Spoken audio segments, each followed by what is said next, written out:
Over the past few years, the standard for controversy has dropped quite a bit. For example, only a few years ago, the phrase, "only women can give birth," wouldn't be controversial at all. Now, saying that can get you banished from social media. In reality, it's all a distraction. They don't want us to see what they're actually doing. We're not supposed to notice that until about 5 years ago. Only about 0.01% of the population identified as transgendered. Before 2012, there was no scientific literature on girls ages 11 to 21 ever having developed gender dysphoria at all. Now, prepubescent girls account for the majority of cases. What's happened? In 2007, there was only one gender clinic in America. Today, there are over 300. This should be concerning because something is changing. But the left's response to our concerns is to blame us for the problems that I believe they are causing. Discourse is not a part of their tactic.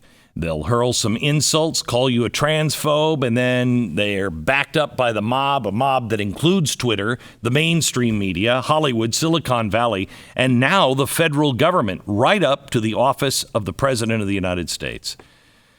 I want to introduce you to somebody very controversial.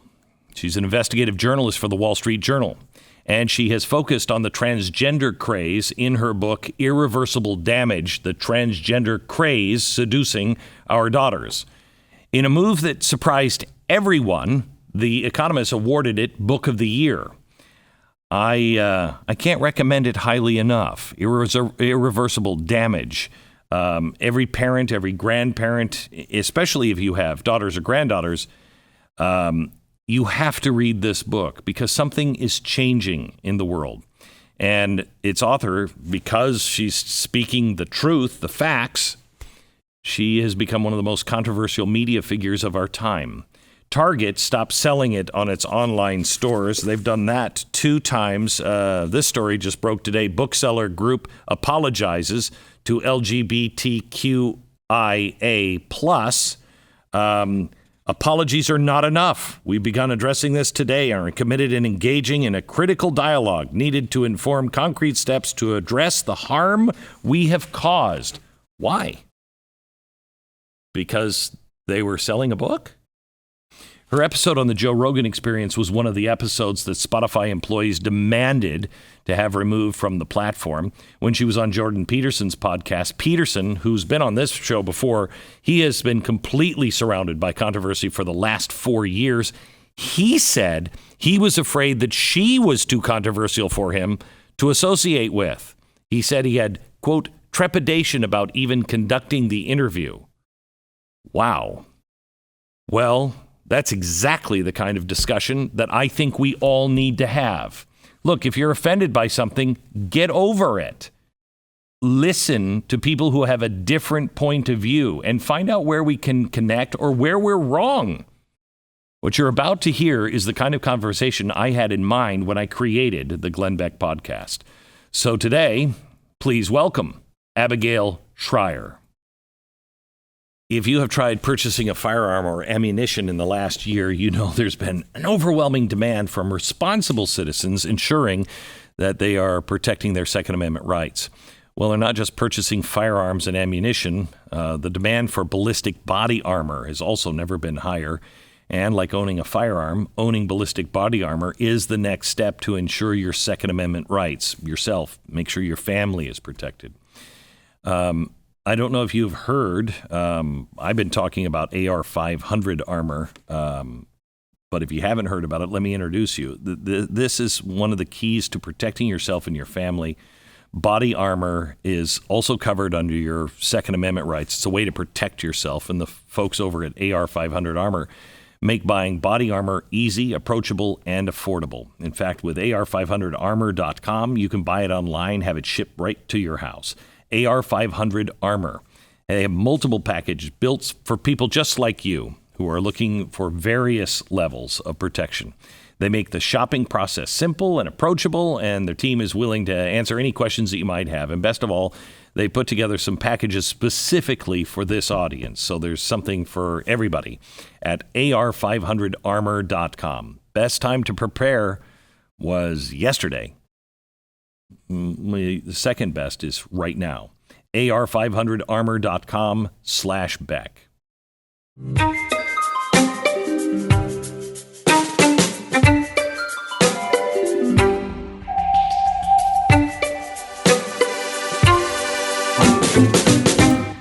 Abigail, what does it feel like to be you today? Interesting year. I bet it has. You are not somebody, I mean, this, I got into this business. I knew exactly what I was headed in for. Did you have any idea what you were in for when you started looking into this? No, the world has changed a lot, I think, very quickly. The change has accelerated. Certainly America has changed a lot. And I think that sort of the woke takeover has really accelerated in the last few years. So it was possible to start writing a book thinking, okay, there are going to be some activists who freak out, but this is still America. They're still going to sell my book at Target. They're still going to, abide their commitments to provide books that people want to read. And I sort of, found a very different, 1 year later, it's a very different America. So, yeah, there was I don't know if you saw what happened today. The HHS has come out and said they've got to stop disinformation. Now they're using COVID, but they're talking about any kind of medical advice that goes against, common practice and common knowledge, that it needs to be suppressed and people need to be called out for it. That's not going to stay just with COVID. And that, to me, is extraordinarily disturbing, even if it was only about COVID. Yes. I mean, look, my book's about a medical scandal, which is the total lack of oversight and of, teenage girls getting access to hormones and surgeries with completely inappropriate lack of any kind of therapeutic or medical oversight. And frankly, lack of forthrightness on the part of the medical community about how dangerous some of these drugs are, right, or how risky they are. And all I'm, pushing for is greater discussion and more transparency. And I just want to make clear, you are not against trans people. If you're an adult and you want to do whatever you want to do, that's what you do, right? Not only am I not against trans people, I mean, I happen to really care for a lot of trans people. I know, very much now, I'm close to, but not only that, I would say that I'm not even against medical transition. So I don't personally have any issues with adults transitioning. And in fact, I've known enough transgender adults that I can say I honestly believe some of them have been greatly helped by it. What my concern is just that you see a rash of teenage girls who decide with their girlfriends, right, that they're trans. It does not look like traditional gender dysphoria. And rather than doing any kind of differential diagnosis to make sure that these girls are getting proper treatment, the medical community, which is now activist guided, is now rubber stamping transitions for teenage girls. This is really frightening. And I was not aware at how few gender dysphoria cases were happening with girls until your book. I mean, you would think that it's everywhere now, and that's new. Can you explain that? Yes. So we've seen this a number of times. There have been some wonderful books written about this, actually. Daniel, I think Lee Kravitz wrote a wonderful book about this, and about contagions, peer contagion. So we've seen suicide do this, where people find out about it, and then there's teenagers who are in real mental distress decide that that's the best option for them. So it's like a copycat in a way. It does. Anorexia and bulimia has always spread among teenage girls this way. And now they look to the culture to understand why they feel so bad inside. I mean, they have real anxiety and depression. And the explanation that the culture, social media influencers, their teachers, certainly their therapists and social workers at school can't wait to give them is, I know what your problem is. You're probably trans. So this, when you brought up anorexia and bulimia, that was the culture saying, well, because you're fat, because you're not pretty enough, you're whatever. Now, as we, I think, begin to correct that, we're doing something much, much worse and telling our young girls, you're confused, you should have gender transition. Right? That's exactly right. I mean, they're getting it from not only peers and teachers at school, but online influencers. Remember, they spend most of their time online now. They spend a great deal of time and much less time with each other. And online, there are so many influencers who have these very well-produced videos, TikTok, Instagram, YouTube, and who can't wait to tell them that they've never felt better since they went on testosterone. And, if you don't feel comfortable in your body, if you feel awkward in your body, if you don't feel perfectly feminine, you're probably supposed to be a boy. I mean, but don't a lot of girls, you were a tomboy growing up. Right. So I've known a lot of tomboys that, didn't need to transition, grew out of that. Or even if they didn't, they still are not transgender. I mean, right. Because we left them alone. We left girls alone. We didn't carve up girlhood the way we do today. Now we examine it. In school, from kindergarten on, they're taught only they know their true gender identity and look at the characteristics of boys. And this might mean that you're somewhere on the spectrum between, perfectly female and, non-binary and one of these other, there are so many at this point exotic gender identities to choose from.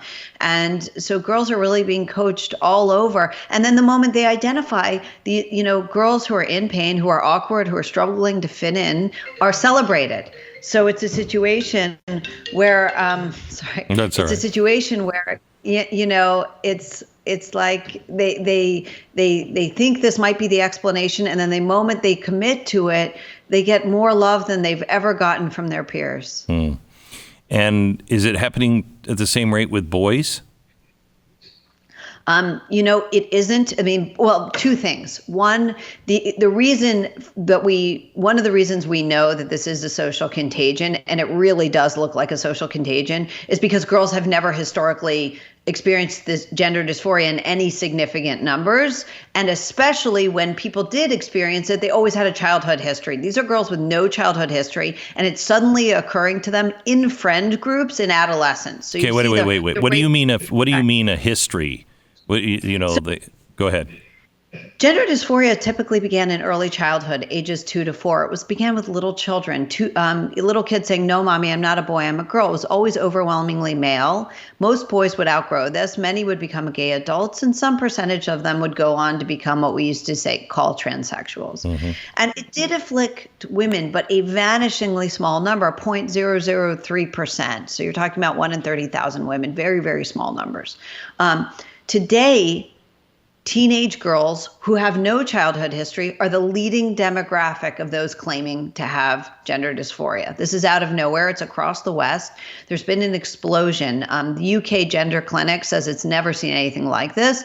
And we're seeing this in America as well. Between 2016 and 2017, the number of gender surgeries for on biological females, I think it quadrupled. So you're looking at very high numbers. Yeah. What did you find from, I really thought that we had learned the lesson in the progressive genetic craze or eugenic craze that doctors, slow down. But I don't know what happened to these doctors. How come there aren't doctors that are saying, whoa, let's slow down here? Because this is a massive, massive change to somebody. So the doctors, believe it or not, mostly agree with me. And they're mostly, I interviewed a lot of doctors. That's how I was able to write the book.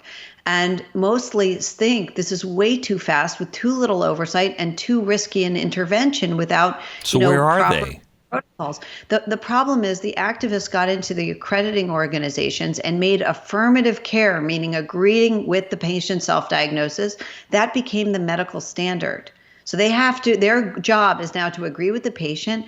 And then 20 states in America passed conversion therapy bans, and they snuck in gender identity language so that the conversion therapy bans, you can lose your license for so-called conversion therapy if you try to get a young person comfortable in their gender, in their biological sex, which is the way we have always treated gender dysphoria.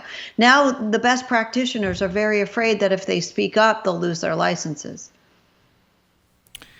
Well, somebody's got to do something, because you can't fight this out on your own.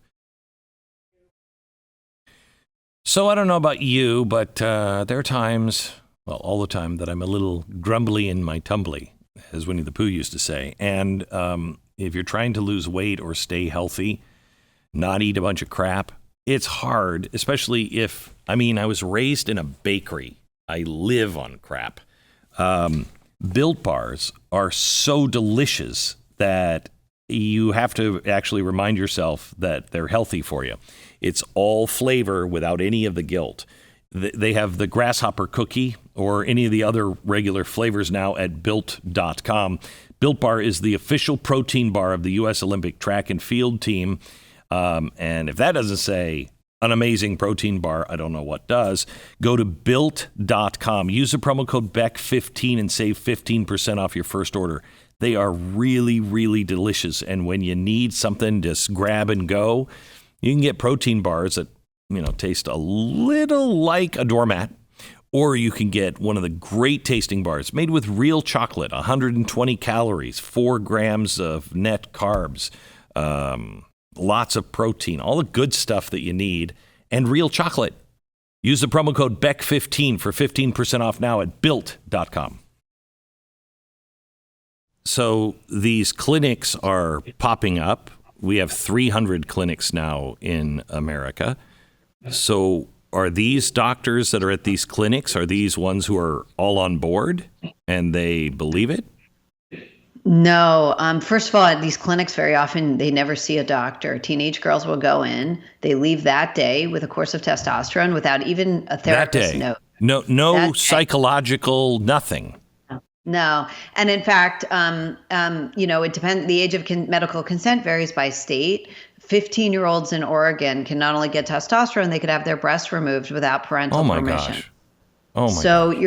You're talking about a real abdication by the medical community. And unfortunately, a lot of the best doctors have quietly shifted their practices so they don't have to deal with this by not seeing these patients because they don't want to lose their licenses, and they're horrified by what's going on. Gosh, where does this end? I know I'm skipping ahead here, but where does this end? I think it ends in the courts.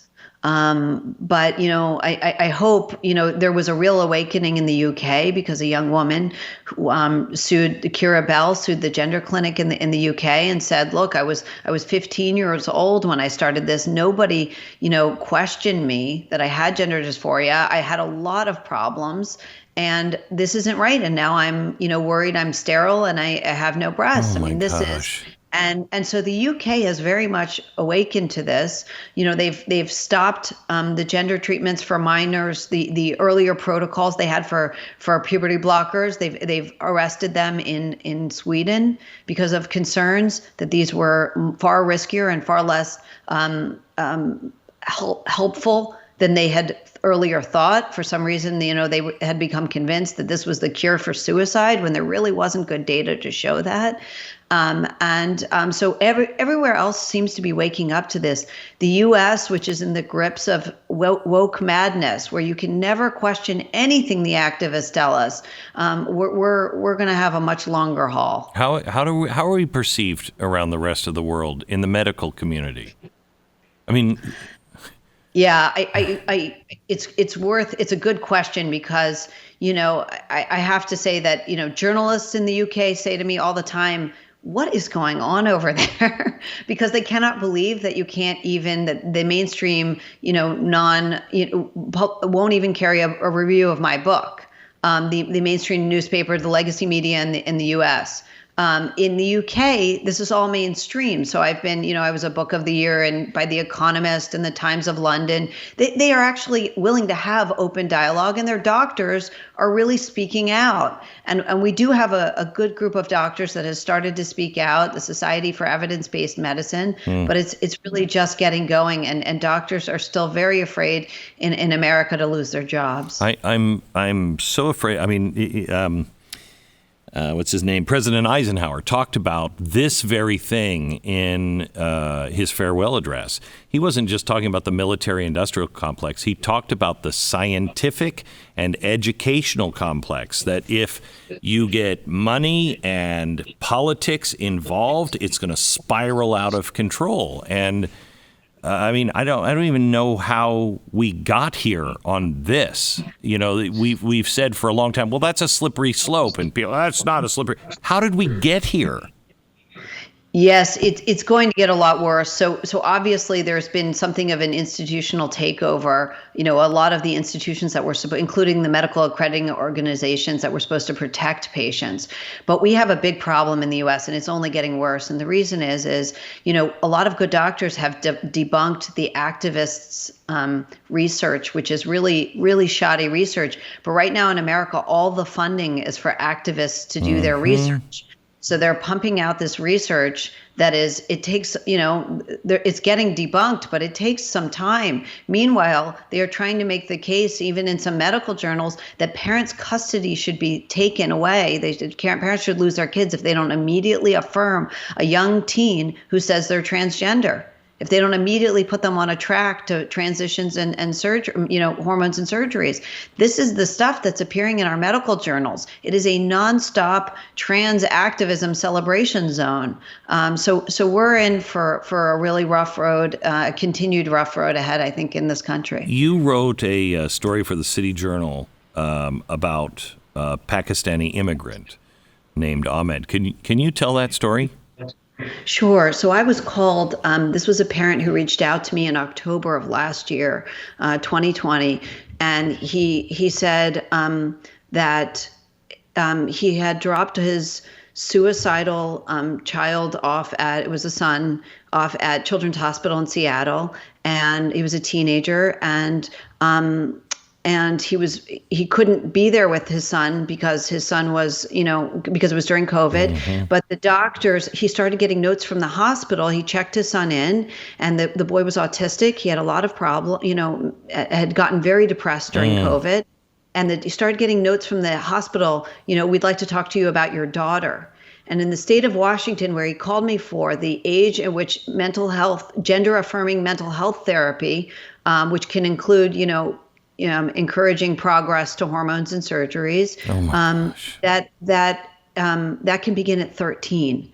So this boy who had admitted to their care, the man called me in a panic, realizing he might not get his son back if he didn't go along with this. And then, I talked to more and more parents. I listened to his story. I tried to help him. And then I talked to more and more parents in these states. And there are a lot of them now. Gender affirming care or mental health care is available to very young teens. Parents can't even know about it. Doctors aren't even allowed to tell the parents about it. And insurers can't notify parents. So they're really shifting power from parents to young teens who are often under the influence of activists. So what is the goal of the activist? Because I have a lot of gay friends, I have gay employees. We've worked together for 20 years. We're great friends, no problems. And they will say to me, I'm not part of that. They believed in gay marriage, everything else. But they're like, okay, wait, what's happening? It's gone over a cliff. Who are these people that are the activists? So I'll go even further than when you said. Not only is this not about gay people, it's not even about trans people, because transgender people, and I know a lot of them at this point, are lovely. They're wonderful Americans. They are living good, healthy lives. The activists, the woke activists are whether you're talking about Black Lives Matter or critical race theory or gender ideology, they are very often the exact same group. They are completely committed to recruiting revolutionaries. They are completely committed to disrupting nuclear, to the American family, and attacking the nuclear family. And they want to sow chaos, and they're really effective at doing it. It is remarkable to me because I look at CRT and I just can't think of anything, any way to describe that other than evil, because it only sows chaos. It tells people you can't do it because these people who are irredeemable, there is no forgiveness, these people are in your way, so get them. I think that's pretty darn evil. And it feels like that's what is happening to us, that there's this force of people out there who are just living for destruction of everything that we know historically is good. That's right. Critical race theory teaches children to hate each other and hate themselves. And gender ideology tells young people to hate their own bodies. It tells them that there's something wrong with them if they don't feel perfectly feminine or perfectly comfortable at 13 in a very fast-changing body. It is an incredibly destructive ideology, and it's being promulgated in many, many public school systems across the country. And it's even worse than that. They often hide it in the curriculum. So in California, they don't put it in the sex ed curriculum. And it's not just California. I was recently told another public school system did this as well. They don't put it in the sex ed curriculum because the parents can opt out of that. They stick it in the anti-bullying curriculum. So parents didn't even know it was being taught. Let's talk about the ones that are most affected. Let's talk about the children and the parents. If you're a parent, I mean, I don't know about you, but I've been sideswiped so many times by my children. You're like, wait, what? What is that? You didn't even know. What are the early signs for parents? And talk to me about the girls. Right. So this goes along with certainly anxiety and depression, which we've seen a lot of in these teenage girls. These are the highest rates of that ever recorded. And it goes along with having trouble fitting in socially, which afflicts virtually every teenage girl. And the early signs is they start, first of all, spending a lot of time on social media, because a lot of times they'll get it within social media, and their friends, their group of friends will often come out as trans together. That's one of the, most obvious signs of peer contagion. And so they'll start saying, first they usually come out as, I'm not straight, mom, I'm pansexual. Keep in mind, these are girls who often have had zero sexual experience. They've never even held a boy or girl's hand. So these girls aren't spending much time with their peers in person. They're spending a lot of time online, and they reach for these exotic gender and sexual identities that give them cover in a really scary sort of. Wait. So what is it that they are? I mean, I knew how I felt about girls, and I'm sure gay men knew exactly how they felt about boys. You just feel differently. So what is the What is it that they're feeling that makes them say I'm pansexual? So it's a little different for these girls. First of all, they have spent far less time with each other. Boys and girls were left alone, especially into adolescence, much more than these kids are today. So they're very immature. And I mean that in a sort of romantic sexual development sense. They don't know what they want. They've never spent enough time in person together. They're exposed to so much horrific stuff so early. That's right. And they're also exposed to online porn. That's right. Violence. So what does that do to them? Let me just, my son, I remember the first time he saw porn because it devastated him. He was probably 9 and stumbled onto something on the internet, and he was shook for a long time. It was something not normal. And I just remember him for a long time being shook by that. So that's exactly right. Yeah, these girls are seeing really horrific porn. They're seeing choking, and at very young ages, like you said, you're with your son at 9, very young ages, 9, 10, 11, they're seeing this, and it terrifies them. Meanwhile, they don't have time alone with their girlfriends. They don't have time alone with boys. They're with mom or on the internet all the time. So their own real, romantic and sexual development is very arrested, and they just know it's not great to be a white girl today. So they try to choose one of these other identities that might get them a little more, celebration at school. Wow. I never even thought of that. The pressure just to not be in a special category. Yeah. So what do parents do? Well, there are a few things you can do, and it really depends on the age. The earlier, the better. But one of the big things is social media. I mean, my own view is we have to get young teens off it completely. They should absolutely not be allowed on it. Do you have teenage kids? I do not. Okay, I do. I mean, it's not impossible. I just don't know how to do it. Well, let me just say this. You're talking about a straight line between social media and cutting, self-harm, depression, anxiety. I mean, all kinds of psychological misery. So let's just say the risks are so severe, it's just a no-brainer to me. I kind of don't care what you have to do. My kids are not yet in their teen years, but when they are, we will get them a flip phone. They're just not going to have a phone with them. They're not a smartphone. Now, obviously, if you're talking about an 18-year-old, the older they get, it's harder. But certainly 13, 14, do not introduce it. Second of all, absolutely oppose gender ideology in the school. Okay, there's no reason we can't show compassion for trans-identified kids without indoctrinating an entire population in gender confusion. So what does that mean? What are you standing up against? Find out if gender ideology is taught in your school. The answer, it probably is. Okay, find out if your kids are hearing about exotic identities at school, and go in and don't stand for it. Tell them you don't want that being taught to your kids. They should not be indoctrinated in the idea that there might be something fundamentally wrong with their bodies, especially for teenagers who are concerned that they are ugly, that there is something wrong with them. And frankly, most of these kids had never had the thought until they were introduced to it by social media. It is, to be a parent is overwhelming. I have kids that are in their 30s, and I have kids that are now just getting, to the end of high school. And the world was scary enough when I was raising, the 30-year-olds young.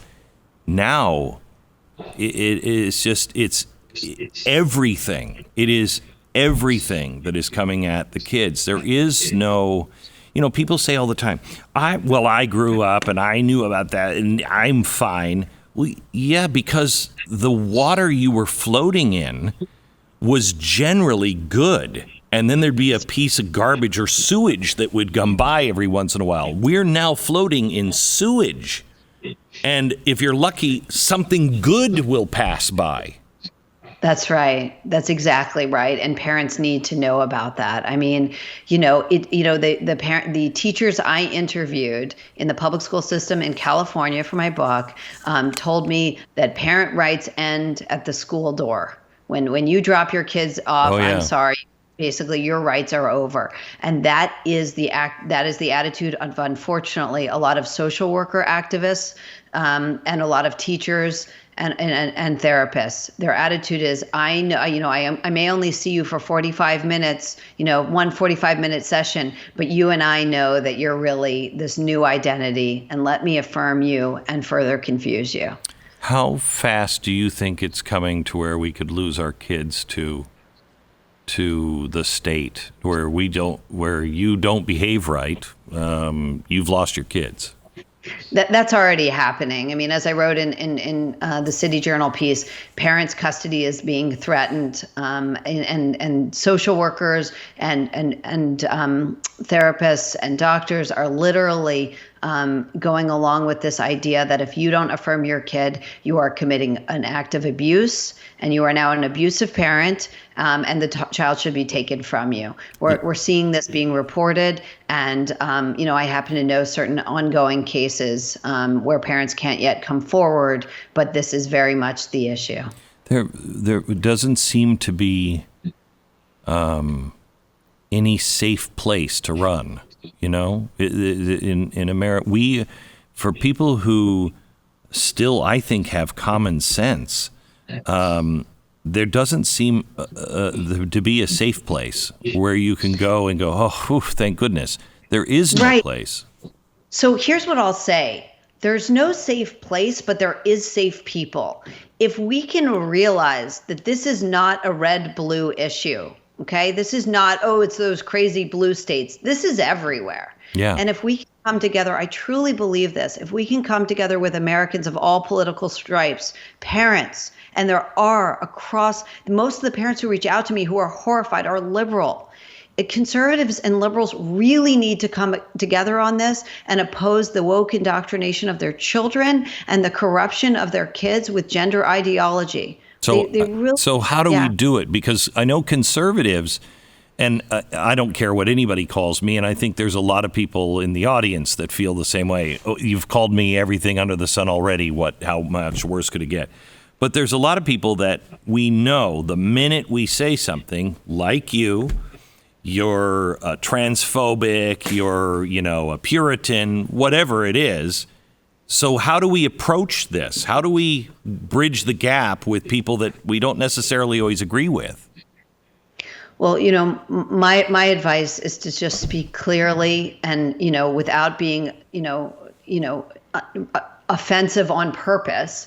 But I don't mean go around offending people, but to speak clearly about your concerns. It's something I've tried to do, and I certainly do not countenance bigotry, but this isn't about bigotry. This is about the harm to young girls and young people and no adequate oversight. This is about common sense. And if you just keep it in those terms, which really, really is where it belongs, I think we could win on this. So I'm afraid that so many things are like CRT, where you can stand up against it and you think you won, but you haven't. It's just morphed. They will come out and tell you, and then they realize, oh crap, not everybody likes this, and so then they'll fight it for a while. Then they'll start to claim, which they are on CRT. That's not even taught. It's nowhere. And as you say, it's in the curriculum. It's just not where you think it is. Right. So there may be no hope for the public school system. Let me just say that outright. I don't know that there's any hope there. Wait, that's a big statement. Wow. Right. But just to be honest, it's so thoroughly infiltrated. You have teachers behaving like activists across the country who have no interest in actually teaching. They believe their job is to remake your child. We're seeing so much evidence of that. I think it's fair to say that it may be too deeply rooted in the ideology being taught in public school. I'm not sure. I'm not sure that the public school system is redeemable at this point. I don't know. I think it's an open question. Yeah, I wonder how much of our society is redeemable. It feels like we, I hate to use this phrase because it's something that is actually not good, but it feels like we do need a reset. Except on values. And I think we're getting a reset right now that is taking us into very dark places that, if we don't come together and say, I'm out of that, it's going to get... That's right. Go ahead. I think we could have a reset in lots of parts of the country. I'm not sure I think the public school system is going to lag behind and continue with this ideology for quite some time. But I do think that parents are waking up every day across the political spectrum to what's being, done to their children, how their minds are being warped. But that if we give up on the public school, that will leave trapped a lot of people in the public school. And then we are balkanized. Then we I mean, I'm already having a hard time saying, wait a minute, you really believe there's 99 genders? Where did that come from? I'm already having a hard time understanding the other side, and the other side is having a hard time understanding me. We pull our kids out of the public school. What happens to the rest of America that can't pull their kid out of public school? Well, if enough of us pull our kids out of public school, I think they'll feel the pressure to compete with the schools that are actually attracting better families and better students. They're going to say, wow, all of this wokeness didn't do us very much good. I think they did. They just did this in Missouri.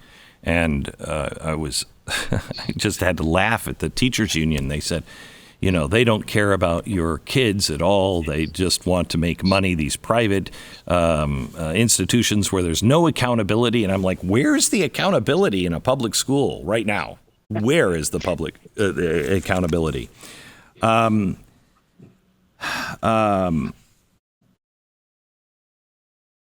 Let's change and talk a little bit about the freedom of speech aspect.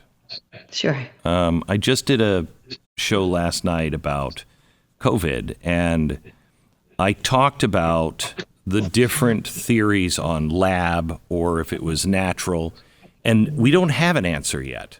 But we have people trying to tell us now that you can't even ask the question. Can you talk a little bit about censorship and why it is so important to have a diverse set of views, especially on something like this? Well, obviously we're never going to be able to get transgender people proper care, and we're never going to be able to get our teenage girls proper care unless we can openly discuss risks. And right now we can't. Okay, if we can't openly discuss medical protocols, they will never improve. So when are we going to see the results of these girls that are having the surgery and getting the hormones now? When do we start to see the backlash of that? Well, we're already seeing, if you go on YouTube, thousands of young women coming forward and saying, this gender was not my problem. I regret what was done to me. I can't believe there was inadequate oversight for this. Why did everyone push me to this? We're seeing that already.